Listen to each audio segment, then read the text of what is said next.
I'm Cassidy Hubbard. Happy Friday! End of the work week, but you know, the news never stops in the NBA, especially right now in Brooklyn. Kyrie Irving is ineligible for the Nets preseason opener. Hear what James Harden had to say about how his absence affects the team. Plus, Miami may have the same Heat culture, but with new faces and a new hero, how much better are they from last season?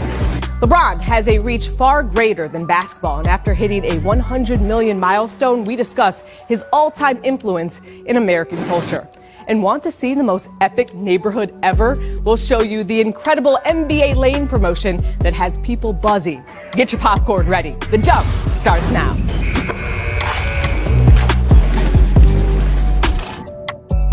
Friday Fun Day with the host of the Hoop Collective, Brian Windhorst, and our senior NBA writer, Ramona Shelburne, with us for the next hour. And guys, the Nets have their preseason opener tonight, and the team has listed Kyrie Irving as ineligible to play. Another indication he has not yet met New York's vaccination requirement. The Nets are prevented by law from revealing whether he has been vaccinated, but Kyrie has not been with the team for any of their practices in New York, where the city mandates vaccination to practice or play indoors. Here's James Harden on how Kyrie's absence impacts the team. I want him to be on the team, of course. He's been a huge part of, since I've been here, a huge part of, our success, the success that we did have last year.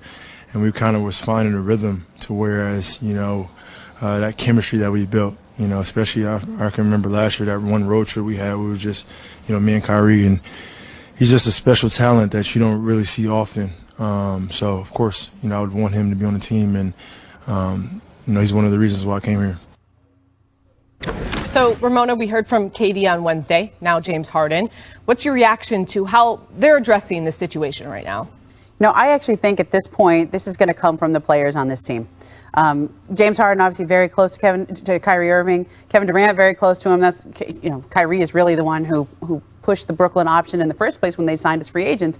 And I think we get to this point where it becomes about, do you want to be there for your teammates? And there's so much the government can do here. There's so much the Players Union can do, so much the Nets organization, Steve Nash, Sean Marks, all those guys. But ultimately, this is going to be handled, if it's going to be handled, it will be handled by the players in that locker room.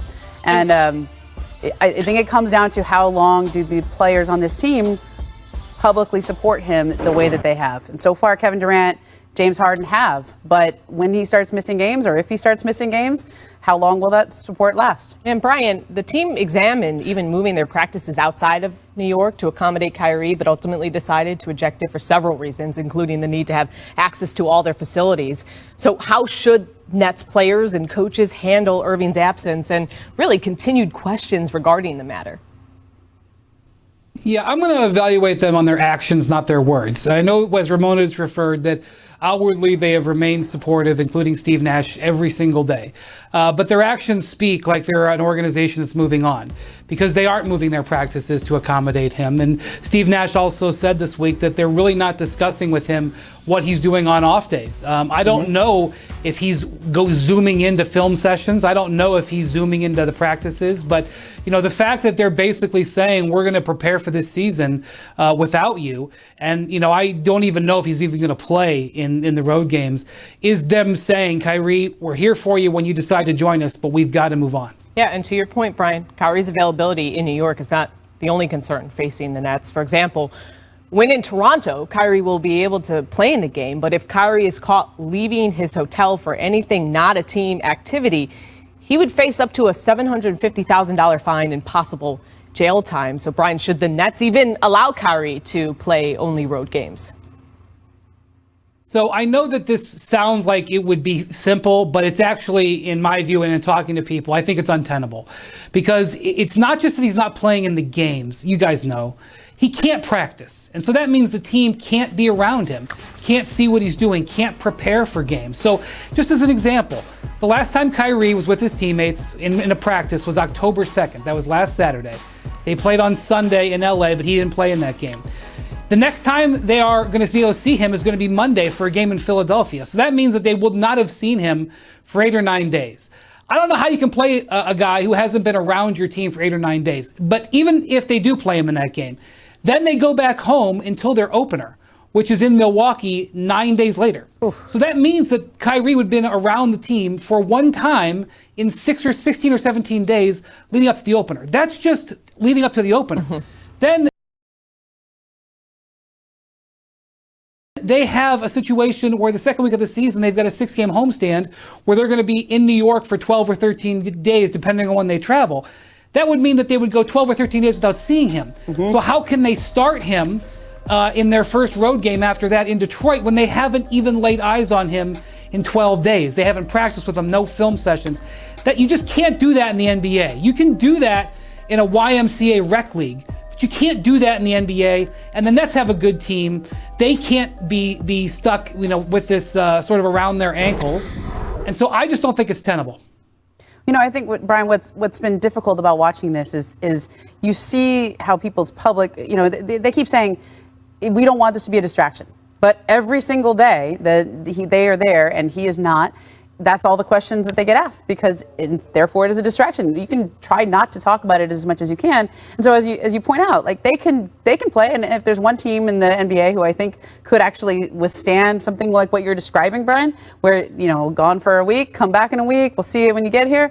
It probably would be the Nets. They somewhat did that last year with all the injuries they had and everybody in and out of that lineup. But it's Kyrie isn't the only person on this team who had to make the same decision about vaccination. There are other players on this team who may have been hesitant about it, and they are all there now. And so there was an optimism a couple of weeks ago that Kyrie would be there. You still hear it in Kevin Durant's voice. We're optimistic he's going to play. James Harden said we're optimistic he's going to play. But at some point, it really isn't going to come down to the NBA or the local governments or the front office making Kyrie do anything he doesn't want to do. It's going to come down to his friends. I mean, he's really close to Kevin Durant and James Harden. They wanted to play together. They want to win a championship together.